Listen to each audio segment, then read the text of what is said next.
부대명 판세, 이재명 후보가 과연 90%를 찍을 수 있을까라는 얘기 중에 더 독한 상법을 추진하겠다라고 밝혔습니다. 자, 일단 이재명 후보 얘기 들어보시죠. 참 듣기 싫은 얘기긴 한데 국장 탈출은 지능순이라는 뭐 그런 황당한 유머까지 생길 정도가 됐습니다.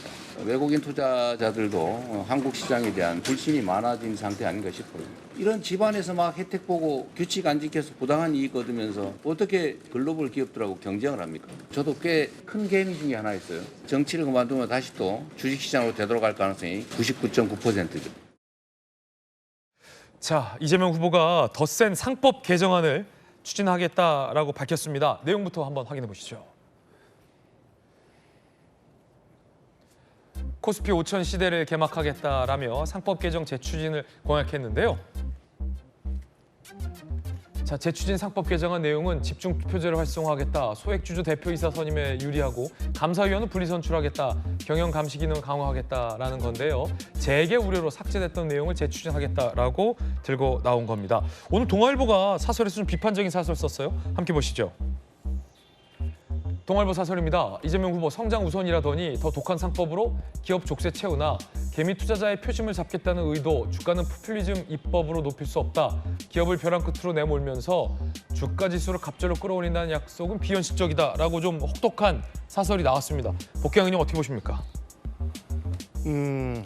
지난번 그 상법이 그냥 통과가 되고 거부권 행사가 안 됐으면 이런 고민까지 안 했을 텐데 지난번 제출된 상법도 굉장히 부족하다, 타협적이다.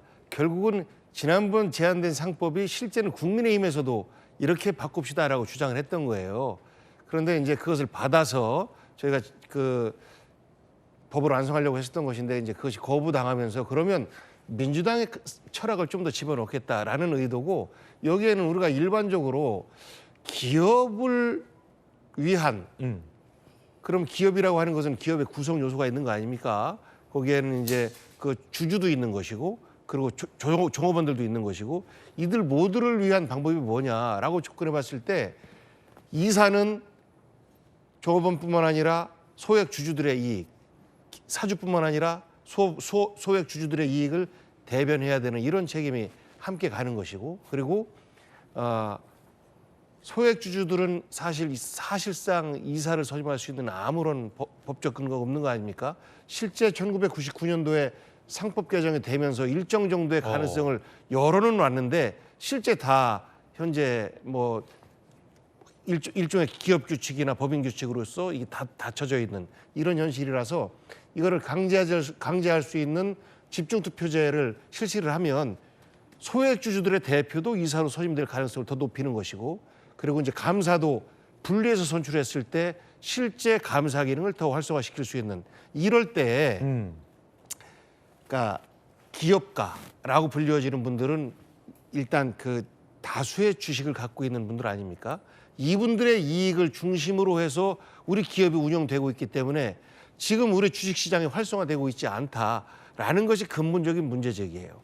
우리 경제 규모에 비해서 주식이 지나치게 저평가되고 있다. 그러려면 뭐냐라고 했을 때 나오는 말이 지금 이제 소액 주주들의 어떤 권한을 더 보호하고 또 이들의 어떤 이들이 경영에 참여할 수 있는 길을 주는 것 이것이라고 뭐 모두가 다 이야기하고 있는 거거든요. 그래서 차제에 이 법을 좀 만들면 우리 주식시장이 훨씬 더 활성화되고 그렇게 됐을 때는 일부 그 주식을 많이 갖고 있는 분들의 횡포 속에서 소액 주주가 피해를 보는 이런 일도 막을 수 있고 또 그러다 보면 자연스럽게 우리 주식시장은 활성화되지 않을까라는 제안을 하고 있는 것이고 이거는 뭐 갑자기 툭 튀어나온 것이 아니고 그동안에 쭉 집중적으로 우리 주식시장 활성화를 위해서 그리고 일부 그 독점적주의를 활용하고 있는 그 다수 주주들 이분들을 견제할 수 있는 안으로 그동안 쭉 제기되어 왔던 대안이기도 합니다. 네, 자 김관삼 회사님. 그런데 오늘 동아일보가 사설에서 매우 질타를 했습니다. 그러니까 반기업 정서가 담겨 있는 법안을 가지고 어떻게 성장을 하겠냐, 모순적이다라는 동아일보가 비판을 한 이유는 뭡니까? 일단 저거 자체는 기업을 신뢰하지 않는 걸 전제로 하는 거예요. 자본가는 탐욕적이고 대기업, 대주주는 자기 자신만의 이익을 위하는 어떻게 보면 나쁜 집단이다. 그래서 이걸 경쟁하려면 소액주주들이 나서야 한다. 그냥 언뜻 보면 뭐 제가 볼 때는 이게 꼭 뭐 나쁜 제도로 볼 수는 없어요. 장단점이 있죠. 그런데 우리가 이제 자유시장 기본 질서에 의한 자본주의 시장이지 않습니까? 그런데 지난번에 개정상법이 이사 충실 의무를 뒀거든요. 이사회에서 뭔가를 결정을 하는데 그게 주주에게 손해를 가면 배임죄로 묻겠다는 취지예요. 그러니까 이사회에서는 어떤 결정을 할 수가 어려운 상황이고 그다음에 지금 집중투표제하고 이제 감사선임 분리제인데 외관상으로 보면 소액주주 보호하는 게 맞죠. 근데 문제가 어떤 문제가 있냐면 이제 집중투표제는 뭐냐면요. 소액주주한테 이사를 만약에 뭐 3명을 선임한다. 그러면 다른 주주보다 대주주보다도 더 투표권을 주는 거예요. 복수 투표권을. 2개, 3개. 그러면 소액주주의 원하는 이사를 선임할 수 있는 거죠. 그런데 그러면 대주주 횡포를 견제하니까 좋은 거 아니냐 하는데 우리나라는 대주주가 70% 주식을 갖고 있으면 예. 이걸 이사할 때 주총에서 70% 행사하는 게 아니고 3%밖에 행사를 못 해요. 현재. 그렇기 때문에 그러면 이제 소액주주들이 좋아하는 이사는 들어갈 수 있다. 그다음에 감사 선임도 마찬가지죠. 지금은 주주총회에서 이사를 뽑고 그 이사가 감사를 선출이 되는데 이사는 제외하고 감사 선임만 하겠다는 거예요. 이거 소액주주가 하도록 하는 거예요. 독립적으로. 그럼 언뜻 보면 소액주주가 보호가 되지만 문제는 뭐냐면 기업 자체는 성장을 해야 하고 예. 신성장 동력에 뭔가 투자를 해야지 기업이 성장할 수 있는 거 아닙니까? 그런데 소액주주들이 반대하면 아무것도 못 해요. 자, 예를 들어볼까요? 삼성전자 예를 한번 들어볼게요. 자, 삼성전자 원래 가전 회사였습니다. 세계적으로 별로 주목받지 못했죠. 이병철 회장이 반도체를 신성장 산업으로 해서 하겠다고 해요. 다 반대합니다. 반도체 갖고 삼성전자 망한다. 삼성전자가 이사회에서 결정을 했어요. 이사회에서 결정할 수 있는 이유는 그래도 운영진, 경영진에 맞는 이사들이 있으니까 이사에서 통과가 됐겠죠. 결국 그 다음에 적자합니다. 그 다음에도 적자를 해요. 그러다가 지금 현재 이러한 삼성전자 반도체 세계 최고의 기업이 된 거 아닙니까? 이런 것들이 사실은 막힐 수밖에 없는 그런 상황이 된다는 거예요. 그래서 지금 왜 이재명 대표의 이거에 비판을 하냐면 앞에서는 기업 성장 계속 얘기하고 있어요. 그래놓고 기업을 옥죄는 그런 규제를 하고 있다는 거고요. 그다음에 주가 5천 얘기를 하고 있잖아요. 소액주주를 보호하면 주가가 5천이 갑니까? 그것은 미국이랄지 세계 경제와 관련이 있는 거예요. 물론 우리 기업이 북한과 뭐 대치하고 있다랄지 아니면 일부 폐쇄적이랄지 대주주 위주의 어떤 정책이 있는 거죠. 하지만 이걸 모든 기업에다 적용을 하겠다? 이건 잘못된 거죠. 그래서 재계에서 완전 반대하고 있는데 그러면 이렇게 상법을 개정해가지고 전체적인 모든 기업에다 시행을 하는 것보다는 자본시장법에 보면 한 600개 기업이 있거든요. 그 600개 기업은 큰 기업들입니다. 그러면 자본시장법 개정해서 좋다. 소액주주 보호하는데 뭔가 소액주들이 이런 거에서 서바이벌 할 수 있는 생존할 수 있는 큰 기업들에 일단 우선 적용을 해보자. 그래서 상법 개정보다는 자본시장 이게 반대하는 게 아니에요.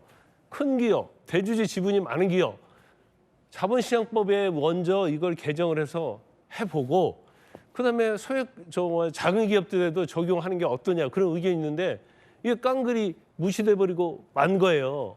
그러면 기업이라는 것은 상장을 해서 자본 조달해야 하는 거거든요. 이런 식으로 가면 상장하는데 돈이 많이 들거든요. 그런데 이런 식으로 가면 이걸 대응해야 할 거 아니에요, 기업이. 그러면 여기에 많은 돈을 퍼부어야 하는 거예요. 그러면 결과적으로 기업의 어떤 운영 자금에서 적어도 12%, 20%를 여기에 돈을 써야 하는 거거든요. 그럼 실질적으로 기업 성장하는데 장애가 되는 거예요. 그렇기 때문에 일방적으로 이걸 밀어붙일 게 아니고 중간적인 어떤 과정이 있어야 하는 거 아니냐. 그런 의견을 제시하는 거고 소액주주 당연히 보호해야죠.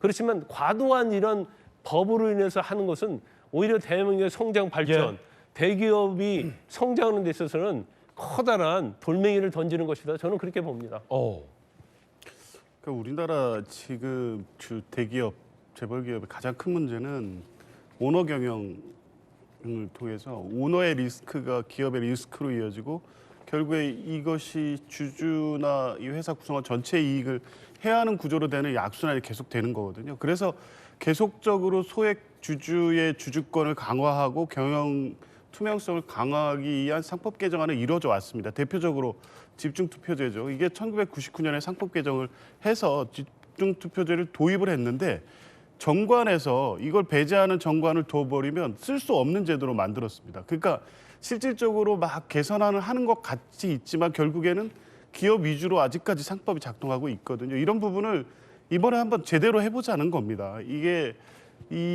그래서 뭐 집중투표제도 있고 이 이사의 충실 의무에 대한 범위를 확대하는 거라든가 지금까지 계속 논의돼 왔던 건데 되지 않았던 거예요. 지금 해보면 이것이 어떤 리스크를 일으키는지에 대해서 아직 나온 결과가 없어요. 근데 이 반대하는 입장 기업들은 주로 이게 해외 투기 자본의 경영권 침탈 우려 이거 얘기하는데 그게 대표적으로 SK 소버린 사태 아니었습니까?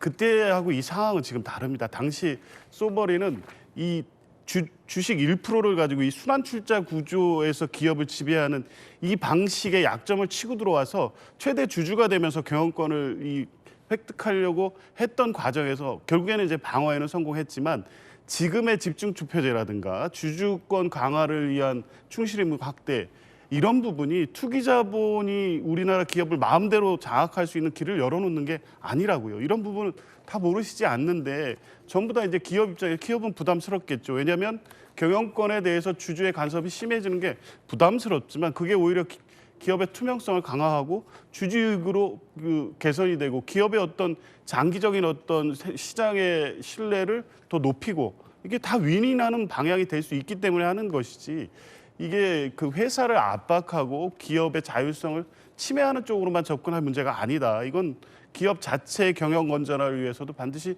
필요한 것이고 이런 부분에 대한 문제의식도 충분히 공유될 수 있는데 단순히 이 회사 경영진 오너들의 어떤 경영 부담, 그거로 인한 비용 부담 이것만을 지금 걱정할 문제보다는 오히려 장기적으로는 지금의 상법 개정안으로 갔을 경우에 우리나라의 어떤 주주 자본주의가 안정화될 수도 있다. 저는 그런 말씀드리고 싶습니다. 네. 그런가 하면 김동연 후보 측이 논란의 여론조사 기관을 변경해달라고 요청했습니다. 이번 주 여론조사에서 논란이 된 여론조사 기관을 배제하고 다른 업체로 교체를 촉구한다. 자, 그러자 박범계 선관위원장 해당 업체 스스로 용역 포기한 바 있지만 당으로부터 제재받는 바 없다. 문제 없다라고 하고 있습니다. 왜냐하면 여론조사가 일반 여론조사와 당내 경선 여론조사 결과가 다르다라고 문제 삼고 있는 건데요. 권영진 의원님 어떻게 보십니까? 김동연 후보가 제기한 저 문제 받아들일 가능성이 있습니까? 안 받아들이겠죠. 근데 정당한 문제 제기죠. 사실은 이재명 대표는 어떤 룰을 갖다 놔도 이재명 대표가 압도적으로 됩니다. 지금 룰을 이제 완전 국민 경선에서 당원 50, 국민 50 여론조사 이렇게 해서 하니까 바로 나타나는 게 지금 90% 아닙니까? 사실은 김동연, 김경수 이 사람들은 착한 둘러리예요. 근데 저는 착한 둘러리를 떠나서 참 아까운 둘러리다라는 생각이 들어요. 두 사람 다 굉장히 장점이 있고 특히 김동연 경기지사 같은 경우는 경제부총리도 굉장히 합리적인 보수예요. 저분이 과연 이재명 후보하고 경쟁해서 5%밖에 안 나올 후보가 아닌데 지금 저렇게 룰도 바꾸고 하면서 왜 저렇게 90% 이상의 득표를 얻어서 압도적으로 후보가 돼야 되는지 그거에 대해서 제가 참 알 수가 없어요. 그러니까 이제 한쪽에서는 다 걱정을 하는 거예요. 와, 이재명 대표의 1인 독주체제라는 게 저렇게 무섭다. 경쟁의 싹을 그냥 잘라버리는 거 아니냐 이렇게 나오는데 적어도 여론조사도 지난번 총선 때 정말 그 비명들 제거하려고 저 회사 넣은 거 아닙니까? 그래서 문제가 됐으면 이번에 안 넣어야 되는데 이름만 바꿔서 또 넣는 거는 저 말이 안 되는 거죠. 여기까지 듣겠습니다. 민주당에서는 해당 여론조사 기관은 선정에 당이 개입한 바 없다라고 반박하고도 있다는 말씀 드리겠습니다.